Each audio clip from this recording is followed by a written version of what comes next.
Thank you very much, Claire. Yeah, first, you've got to mention I'm a pretty bad navigator as well, actually. My ability to get lost and misplaced is pretty remarkable. Um, I'm still trying to cover these things. As with most things, the more you look into them, the more interconnected you realize everything is, like our brain's navigation system, except that's way beyond my understanding. So this is very much more focused on a practical considerations around teaching navigation, but I'm not going to cover how you teach it.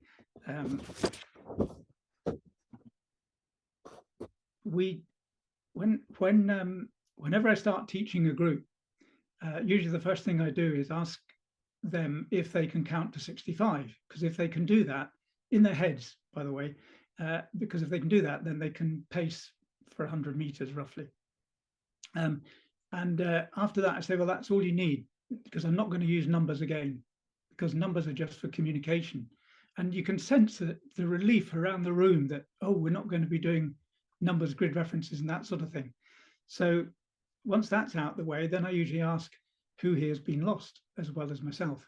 And then most people put their hands up, and then you say, right, can anyone remember the very first time they had that feeling of being lost? And you're probably around 3 or 4. And it doesn't take very long before somebody pipes up and says supermarket. And then you talk to them and you say, can you remember what happened? And they go, yes. So I just couldn't see my mum. And they normally just stand there screaming, and then mother appears looking incredibly alarmed. They get told off for it as well. So they're sort of thinking, well, I've been scared out of my wits, think I'm lost. It's a separation rather than being lost, if you like, but it's the same sort of sense of dread. They've seen a parent looking more alarmed than they might have seen before, and they're in trouble. And then, of course, we spend the next 10 years feeding them on fairy tales of what happens if you get lost in the woods. And I think the department store is another one, shopping mall, of course, and actually on a busy beach is a really horrible place because it's no real reference points in that. But the fear of being lost really is probably goes right back to the times when humans would have been the top of, they wouldn't have been top of the food chain. Otherwise, we were going to be some other creature's dinner. But the real issue now is time. We're usually getting to a right panic because we're going to be late, or we think we're going to be in trouble, or we'll be embarrassed.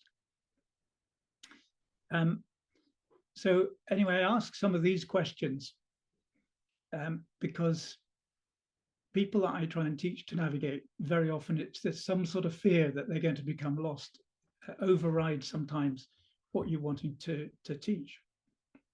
And so I was still wondering about some of that. Now, I know there is a group now called Developmental Topographical Disorientation, which in 2009 became a recognized condition.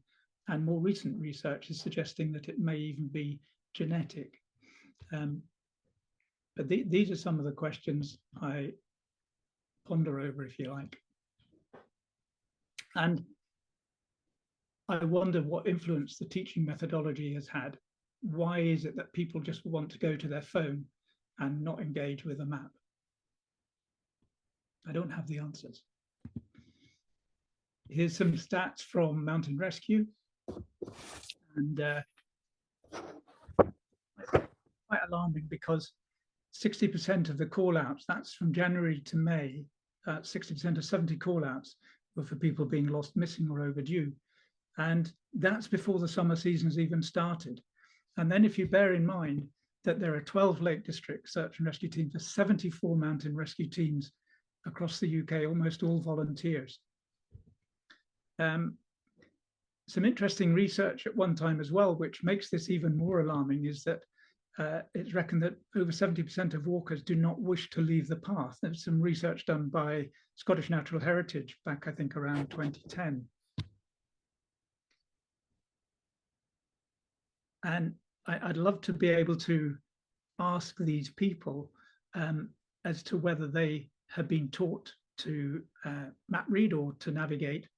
And the thing is that if you stay on the path, by and large, you've got 2 or 3 choices of direction. If you go off the path and it's misty, you've suddenly got probably 360 options of which way to go. And so when we're teaching, I think that's quite an important thing to bear in mind, is that the terrain that people are going to go on influences the skills they actually need. And it seems that most people don't need a lot of skills because they don't want to leave the path. It was interesting that Ordnance Survey last year did a big study in the summer, and they found that a survey of 2,000 individuals, and that was a result. And 10% admitted to calling mountain rescue to get home. Others called friends and that sort of thing. But also wonder if there's another 10% who couldn't call home because their phone was dead. So that's surprising. Now, Ordnance Survey then produced a sort of summary, and they suggested that people should learn to do these things here. And I was thinking about that and say, well, actually, I can do that from my armchair. And the real issue is when they're out on the ground. So my question around these is, are they kind of map reading or are they navigation skills?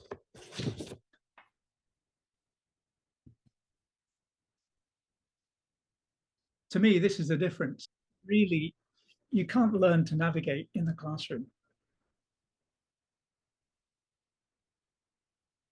In the classroom, there aren't really any consequences. If you are planning a route and then later on that proves to be difficult, yeah, then that's a consequence. And they do overlap with each other, map reading and navigation. But you can see in the picture on the right, there's a route choice. And if you make the wrong route choice, there'll be a consequence. You may get yourself lost, or you may find yourself having to go back time. So using a map and compass still require interpretation, observation, deductions, decision-making, terrain confidence, and navigation strategies. It's really complex. And progressions are key to building confidence. Just looking at this historical perspective, where we've come from really with it, with navigation and map reading. And I think probably 1936 was particularly significant. It's between the wars. And in good military fashion, it's usually assumed the next war will be the same as the last one. And so having a good grid system, and there was a grid system before that, but the key thing for the military very often is to be able to plot your own position, plot the enemy's position, plot where the guns are, and make sure you can give an accurate bearing for the guns to fire in, taking in magnetic variation, all the rest of it. And that there's others elements around how the military operate. But the importance of those numbers is twofold. One is that you've got to pass information up or down the chain of command. So they're actually a way of communicating. Normally, if we're out, we just say, you might even take a bearing, you'll say it's that way. You're not interested in the number. But the teaching that we've had for so long has been based on numbers. And the other thing is that if you get one number wrong, then there's a chance you could, with a grid reference, or you forget magnetic variation, you get one number wrong and you could kill your own troops. So you can see why it was so imperative that so often navigation all started with understanding the map grid system and so on. And then you look down all of these different organizations, and they've all had teachers and instructors who by and large had in the early days been through the Second World War and then national service and so on and so on. And they just carried on teaching the way that they were taught. And with really 1 to 50s scale map for the most part. And you also had the sort of geography teaching element. I don't really know when geography exams came in, but of course the geography teacher will be teaching you the numeracy side of it because they've got to get you through the exam, and that will involve working out things on a map. And what I find sometimes when you talk to young folks is they said, oh yeah, they've done navigation in the classroom and they can't do it because they don't like numeracy tasks and that sort of thing. So it was all well established, the teaching methodology, through all of those organizations. But in 1967, British orienteering comes in, and followed that in 1994 as the National Navigation Award Scheme. The National Navigation Award Scheme was set up by Peter Palmer, who was a very, very good orienteer and a coach. And he was running Duke of Edinburgh's Award in his school. And he could see that you could use the orienteering kind of approach to help teach the kids enough navigation to do their Duke of Edinburgh's Award scheme.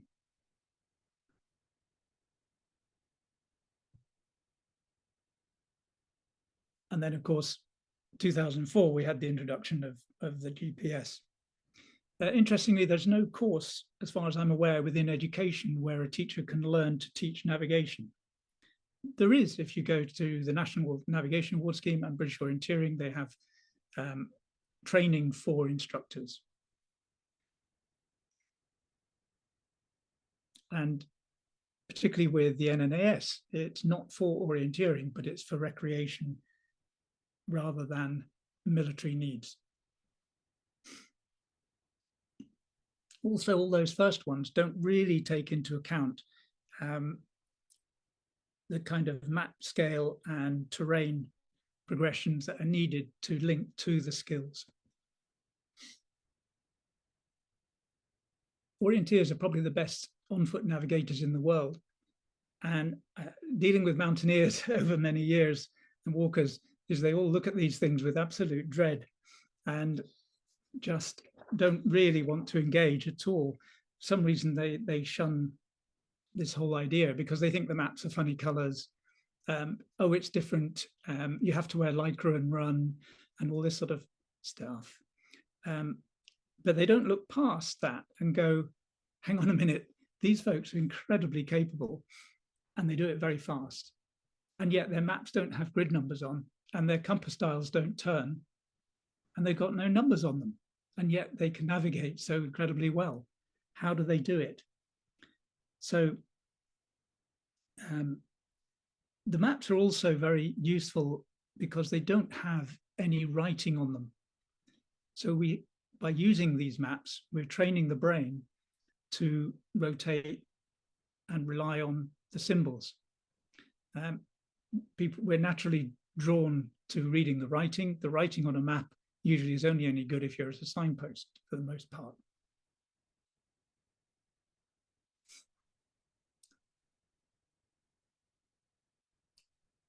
Orienteering does involve speed and efficiency. And one of the things I've found is that the way that they do that is they have shortcuts. The orienteers have shortcuts in terms of bearings and that sort of thing.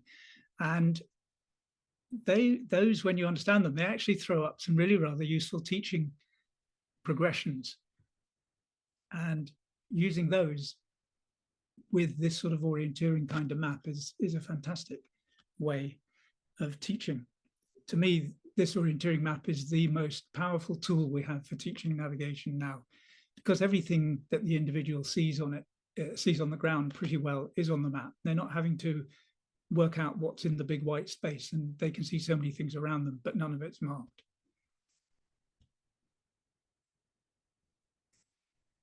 I got bored in lockdown and reading a lot of the science papers and articles through the Royal Institute of Navigation and so on. I started to see if I could actually isolate different elements that make up navigation. And I sort of came up with this. And I haven't really seen anything similar, but there may well be somewhere in the books. But roughly these are the sort of areas. And the blue writing, smaller areas, is a kind of, I think, our cognitive navigation skills. And the black areas are, if you like, more straightforward practical skills. Navigation is largely decision making, and say when you get to a junction, do I go left or right? And whatever decision you make will be based on a lot of the other things, but it'll have a consequence.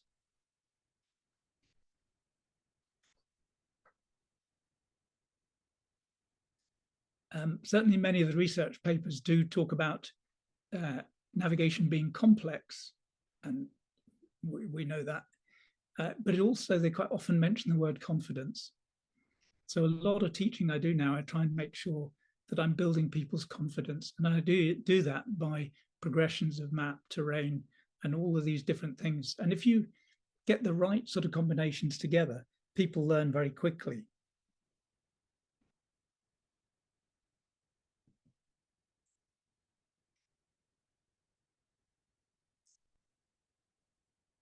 I suppose we've been navigating broadly for, since humans evolved, if you like, maybe 400,000 years. And I can envisage people sort of really in those days following linear features. They'd follow water. And so in terms of our development, we would start off by following linear features. And that's that, going back to that, people not really wanting to leave the footpath. But then you get to a stage of corner cutting and just short cross-country legs. So if you get a bit scared, you can turn around and nip back again. You're not committing yourself to point-to-point navigation across open country, which is the third level. And I can imagine early humans sort of following a main river, and then from their cave, if you like, and then they'll pick out some landmarks, and they go, well, actually, I've heard water running over in another direction. And they go to this other stream and they follow that, and they realize they can see the same landmarks. So they eventually work out that, well, the other river must be over there. So if I go that direction, I'll hit the other river. They're not trying to hit it at any point on it, which would be in modern day, be aiming off, if you like. They're just trying to go across between the two linear features. This is very simple. And then eventually they learn more and more landmarks within their area until basically they can go off into the undergrowth, if you like, come out anywhere and work out where they are and get home again. So these three levels of teaching are very much within quite a lot of outdoor stuff, outdoor qualifications and skills. But interestingly, the middle one, the corner cutting one, is often left out. It's the time where we really start to learn the skills of navigation properly, and we need lots of practice. But if you look at a lot of the qualifications, so if you take mountain biking, the sort of basic level is following tracks, and the next level is going out across open country. And there's no in between. It's the same within the mountaineering qualifications as well, a little bit. You have a lowland leader which follows footpaths, and then you go to hill and moorland leader, and straight away you're into going cross country, maybe point to point and so on. And then mountain leader is in the mountains doing the same thing. So that middle bit, I think we miss out too much.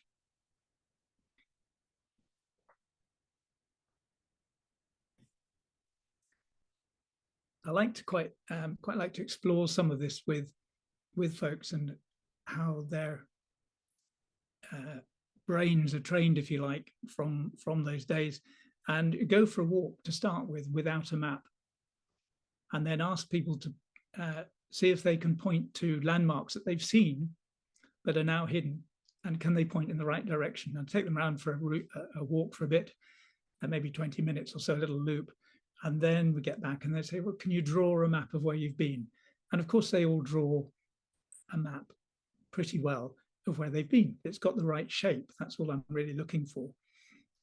And that demonstrates that their brains are functioning really well. The hippocampus is doing what it's meant to do, and so on. And we're also linking, really, when we're teaching, we're linking that direct to what they already have naturally. So we're not trying to stick a map in front of them to start with, which is something that's relatively new. We're actually using what they already have in their brains. It's a really big confidence builder. And what you also find is that there's no difference between the ability of men and women to do that. So again, you take away some of the common beliefs, if you like. And I find that when people understand this, it does help us start to think about the who, what, when, why, and how we teach navigation. These progressions are really important. To me, terrain confidence is a major part of being able to navigate and learning. If you're not confident in the terrain you're in, if you take you into up the hill on a wet day and start to go cross country and you're a beginner, you're not going to be taking in any navigation skills. It's not going to make much sense. So we know that spatial awareness and terrain confidence are developed from early days. The Sea Hero Quest research analysis has been fascinating in a lot of this. And what I find is when I see and read a lot of this, it suddenly makes sense because I've seen it in practice teaching folks over the years. And to me, some of the research that's coming out is a really good justification for outdoor education and trying to balance up people's from where people come and the past experiences and the gender issues.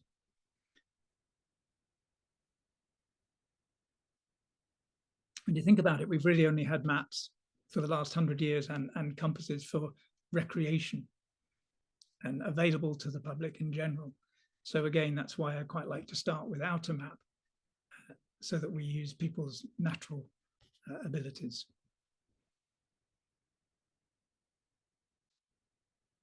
To me, it's logical anyway.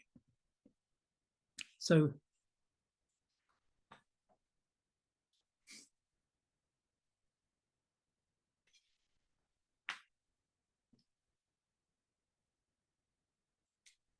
we've got maps, we've got compasses, we've got OS Locate. Now, OS Locate being a free app is quite important because young folk can have that on their phone, but they often won't pay for or want to pay for digital mapping that they would use. For instance, if they're doing their Duke of Edinburgh Bronze or Scout expeditions, that sort of thing. But I don't see it's not so much about what tools we use, but how we use them and how we integrate them. And I think today that's the thing we've got to start looking at a little bit more, is how to integrate them so we can draw the young people back to the paper map. The issue being that, of course, we find that people's attention doesn't last very long these days, and they just want a simple answer. So they go to the phone. But then when you look at all of those rescues stats, and those are after we've had the mobile phone for nearly 20 years. It's not that the phones are not helping. They're not really making a big difference.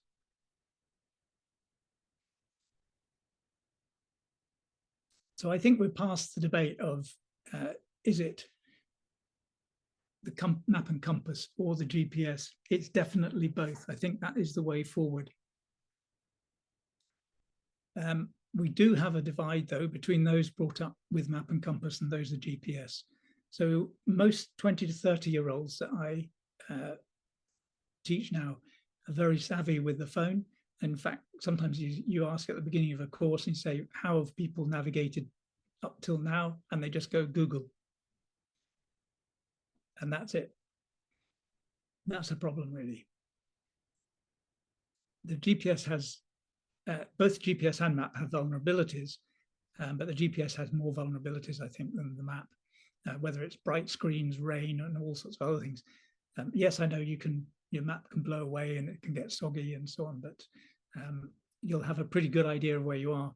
If you're just reliant on the GPS and it fails, you will struggle to have remembered any landmarks around you and so on. There's a lot of research, as you know, into all of that.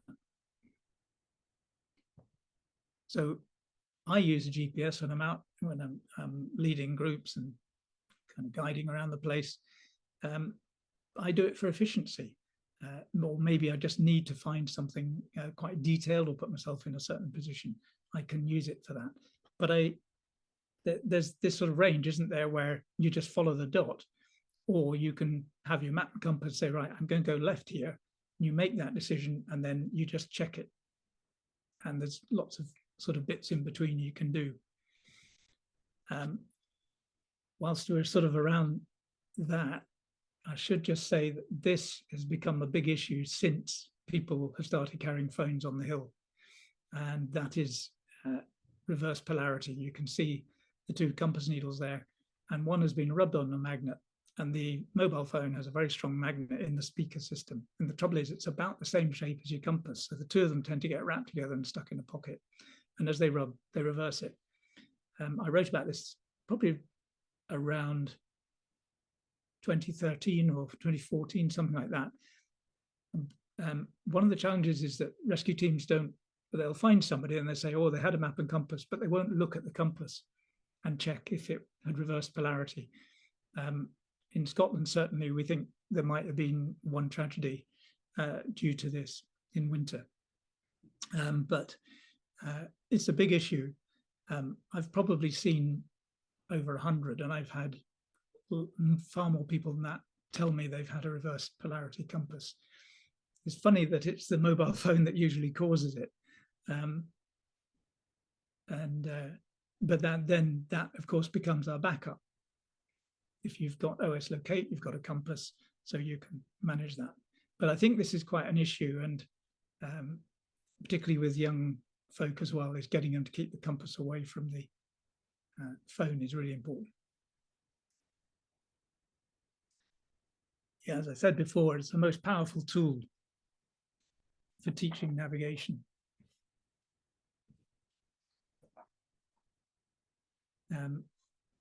And it amuses me really about how the walking and mountaineering fraternity view these, is that they forget, when indoor climbing walls came in, 40, 50 years ago, initially there was sort of, oh no, it's not real climbing, oh, they're all colored holes, you don't get that on the rock face. Now, most instructors would take novices who want to learn to climb to an indoor wall to start off, to make sure they can belay and do some of the basic skills.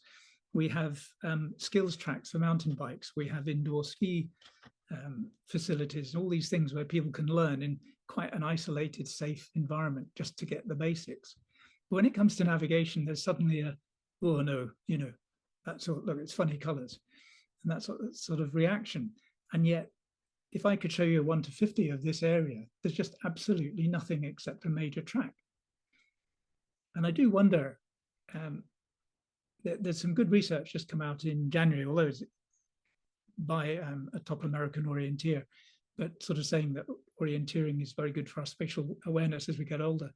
But it made me wonder, this is on the edge of a town, Granton-on-Spey, if you had posted one of these maps through all the front doors of those houses and more at the start of COVID and just said, see if you can find a new path that you haven't walked before, how beneficial that would have been to people when they could get out for an hour or two. They all know this area, it's surrounded by roads, and they will walk their dogs there. But they've probably never looked at the map and never sort of particularly wanted to go down some of the other paths and explore, and how good that would have been for people during that time. The great thing for the beginner is almost everything they see on the ground is on the map. So when we start walking when we start almost any new activity, like let's say riding a bicycle or kayaking, we tend to be focused initially on our hands and maybe the loom of the paddle, and we start to look at the paddle dipping in the water, or we're looking at our feet going on the pedals and managing our fingers around the brakes and the handlebars, and our focus is completely in front of us there. And it takes a while before we tend to look up and look at the bow of the boat and then start to look at the water ahead, or same with the bike, looking beyond the front wheel and ahead and that sort of thing. And it's the same with navigation. If people aren't used to walking on a rough footpath because they've lived in the city, their concentration is going to be on not tripping over. They're going to be looking at the ground in front of them, and they'll look at the verge. So if you've got stuff along the verge, they're going to be going, oh, there's that on the map, there's this on the map. If you give them a 1 to 50, none of that's there, or even a 1 to 25, not much of it's there. And it doesn't build confidence.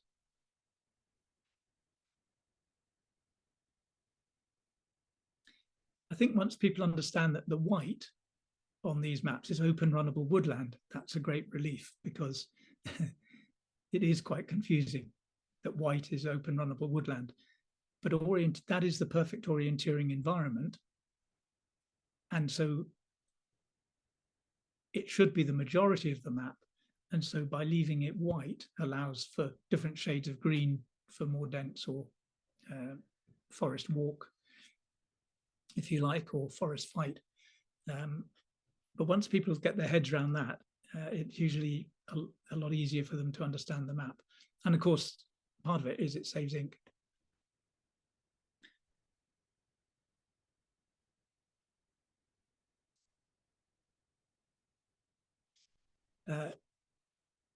Matthew Syed in Black Box Thinking sums it up for me very well. Enlightened training environments maximize the quantity and quality of feedback, thus increasing the speed of adaptation. And it really does build confidence in maps, decision making, terrain, and so on. And the good thing is now that there's a website, part of British Orienteering, goorienteering.org.uk, and on that you can find now about 650 odd maps, which are available to the public. Doesn't necessarily give you a right of access, but generally speaking, they're permanent courses, POCs, permanent course orienteering courses, and those are available. Sometimes they're free, sometimes they cost a couple of quid, but just a fantastic resource for teaching people to navigate. And if I'm running navigation courses now, I will pretty well not do it unless I can use an orienteering map to start people off with. You progress because people are going hill walking, but this is the starting point, and then you progress to 1 to 25 and 1 to 50 and so on. So these map scale progressions are really important, key thing really. And then the terrain progressions as well. I mean, you know, you could take map setting, you could start in the classroom. In fact, you start on a tabletop, the classroom, go to the gym, and go to the grounds. You can then go into the forest, the hill, the mountain, and so on. Just looking at one particular skill, and the most important one, map setting, you could do that. And this sort of linking map and terrain is important. And then that decision-making thing. So often when we're teaching, we're just working with a group, and there are some really quite good fun little exercises you can do to get people to go solo and make decisions. Of course, as soon as you start making decisions out on the hills, you also find yourself suddenly open to heuristic biases. Oh, look, you know, they're going that way, so that's probably the route, and off you go, and it's not. So that's another element of this. But what I find is I get all of these things lined up at roughly the right level. I'm on the path using 1 to 10,000 and making simple route choice decisions at junctions. People start to get confident and learn quickly. Just using GPS progressions, OS locate is great. I don't like to teach grid references until sort of the end of the first day, by which time people are sort of engaged with maps and the idea of navigation. But what I have found with this is that even if they haven't got OS locate, if I show them that number or they get that number up on their phone, if they've got OS locate, I normally get people to download at the start of a course. And then you ask them to find it on the map. They've already got the numbers, so they're not having to look around the map, particularly for the numbers, and come up with the numbers themselves. The numbers are provided for them. So that usually they've managed to identify it on the map. And of course, the brilliant thing is that's exactly where they're stood. So suddenly, oh, this is all right. You know, this is quite interesting, and so on. You've also got an altitude, which I find is very useful if you're, it's not always that accurate with altitude and GPS, we know that, but effectively, if you're walking uphill on a path, you can check where you are on the path by the altitude and comparing that to the contours. And you can use it in more sophisticated ways than that. But those are nice little progressions that you can use using this. So you're integrating it a little bit with the other work they're doing. And of course, you have got a proper compass as well. I teach with these 3 different compasses because we tend to give everyone the sort of compass on the right there, kind of needle base plate dial. And that confuses people. It's too much information, and it leads the teacher as well. Before you know it, they're taking bearings on a 1 to 50,000 map in the classroom. And it's just completely baffling and puts people off. So I always start with a needle only. And this is how Britain has done very little research in how to teach navigation. But Sweden has won the most world medals in orienteering. And to work out marginal gains, they've worked out ways of, if you like, introducing just the needle only, and they will give a beginner a compass like that and a map, and they are considered one item, not two things, not one you introduce and then the other. They just start an orienteering map and a needle only. And in fact, I'm quite surprised nobody's actually come up with a map case that has a needle embedded, but there is a problem with that, because if you then later get a proper compass, they magnetize each other and put each other off. But this very simple idea that the other thing they do on their maps in Sweden is they put a red stripe along the top, along the north edge, and then all they think about is red to red. When I do that with groups out on the hill, it is amazing. Instead of spending sort of 30 seconds to a minute while people turn the map and themselves round and round trying to set the map, they just do it instantly, and the confidence it builds is absolutely brilliant. And actually, that's all a compass is, really.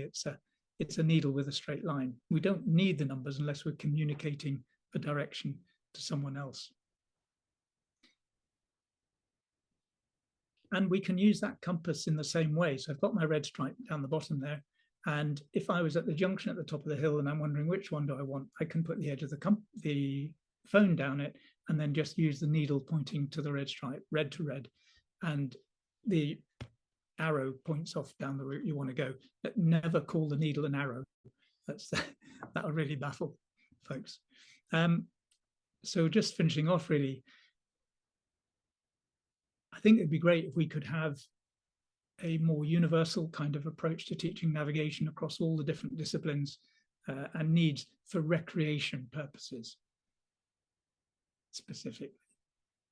Help people develop their confidence, and with that knock on maybe helping more people get out and being more confident to go out and not so feared of being lost.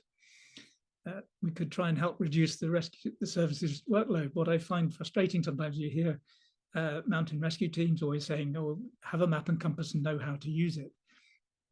But what we need to be working on is the people who are teaching how to use it, and giving them, if you like, a toolbox of ideas and exercises. So training the trainer is a pretty key element. Is something the National Navigation Scheme certainly worked on, and orienteering appreciates as well. How can we reduce this habitual dependence? And I think there's a need perhaps to tell people at the start of navigation training is that this habitual use does impact, according to the research, does impact our ability to develop our natural navigation ability. And I've really talked about this sort of idea of benchmarking and enabling cross-discipline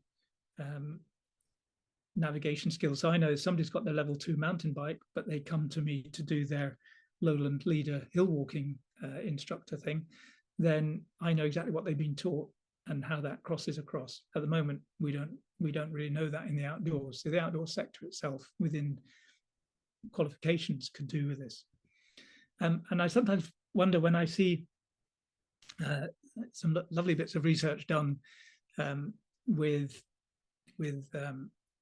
involving human participants, and I'm thinking, yes, but if you question them, do you ask, can you map read, or do you ask, can you navigate? Have you done navigation? And if we had a sort of step system where you could gauge exactly that somebody's at level 2 or level 3 or whatever it is, so that you knew where the starting point was for your human participants, would that help with the quality of research as well?